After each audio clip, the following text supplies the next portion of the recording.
I never wanted to reveal my story, but it has to be done. It's been so long and nobody's known. But now I confide in you, the reader, to read my story and attempt to comprehend the horrors I experienced. My fingers stutter and shake and tears cascade down my cheeks as I try to type this. But I warn you now, what you are reading cannot be unread. It was just an ordinary night in my apartment. I was tired. The days at the office had been so stressful lately, and I looked forward to the quiet release of sleep. It always seemed to make everything better. But this night was different. The wind seemed ominous. The sky seemed darker. And as I relaxed in my chair watching my favorite sitcoms before bed, I saw what appeared as a strange silhouette standing outside my window. I focused my full sight on what I thought was there. Nothing. Just darkness. I figured I was just overtired. Just a little too much work today, that's all. I finished watching my show and retired to my bed. As I tried my best to sleep, I heard the door at the end of my bedroom creak. I dismissed it, too tired to get myself worked up over nothing. I then got the sense something was watching me. I tried to shake it off. I just wanted to sleep. Finally, I heard something breathing heavily and slowly. At first, I thought it was me and that I was psyching myself out, so I held my breath for a moment. It wasn't me. I jolted upward from my bed and opened my eyes. I became frozen as I saw, at the foot of my bed, a young girl with long, black hair, around the age of 6, in a white nightgown. She stared at me with unblinking eyes and a wide smile. She had deep cuts covering her face, and her hands that hung at her side were covered in crimson. We both sat and stood staring at each other for a good moment, until she let out a horrifying, inhuman scream. At that moment, I tried to race for the door, but she leapt on me, digging her nails into my face, her dark black eyes inches away from mine, screaming all the way.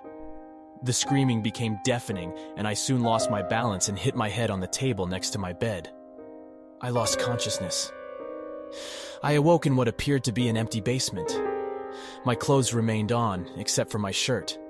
I struggled to find my balance. My head was covered in dry blood. I looked at my arms. There were cuts all down them, writing down words. I found the words read, "Will you play with me?" It was also written on both my sides. I gazed around the room in horror and found an iron door with blood seeping at the base. I slowly made my way there. There was no sign of the girl, though I feared she may be behind the door. Despite my fear, I had to go in. I had to. What I saw was horrifying. Bodies lay spread across the wide room all the way to the stairwell on the opposite corner. Men, women, children, all of them laying still.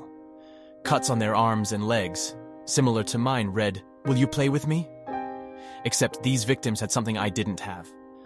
I looked at a nearby woman in horror. She laid on her back, her stomach split open. As I came closer, what came into my sight was a large toy fire truck shoved in with her entrails. I choked back vomit and backed away. A man laying against the wall had metal jacks stuck into both of his eyes. His skull had caved in, and what lay next to him was a broken baseball bat, snapped in half in a pool of blood.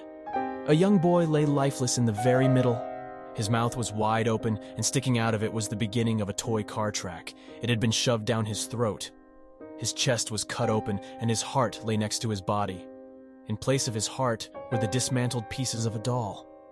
I lost my control and vomited. I cried for a moment, but then the thought struck me. Where's the girl? I didn't think this, wanting to know where she was, of course.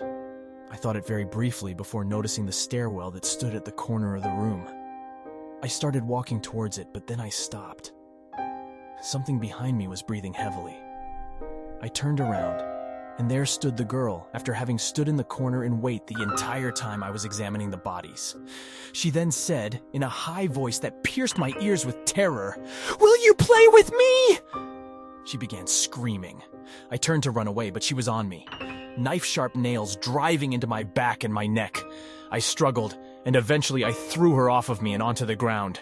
I ran for the door, but it slammed shut. I banged on it and cursed, blood running down my back. It would not open. She was on me again. I elbowed her face. She drove her nails into my back. I managed to push her off and turn around. As she lunged, I caught her, her big black eyes inches away from mine, her nails plunged into my face, her screams deafening my ears. She raised one hand, smiling ear to ear, and her hand plunged down on my eyes. Everything went black. I woke up in the hospital, bandages covering my body, including both of my eyes. A police officer stood in my room speaking with a doctor. They saw I was awake and smiled. They informed me I was the only survivor of a mass murder, and that the suspect, a middle-aged man, had been captured. I told them about the girl.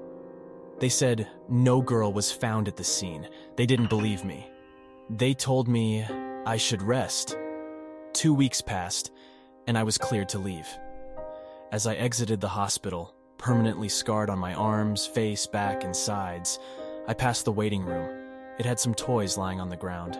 The game jacks, a toy fire truck, a doll, and a toy car track. Sitting with these toys was a small girl with long black hair. She wore a white gown. She looked up at me and smiled widely, and in a voice that pierced every cut on my body, she said, "Will you play with me?"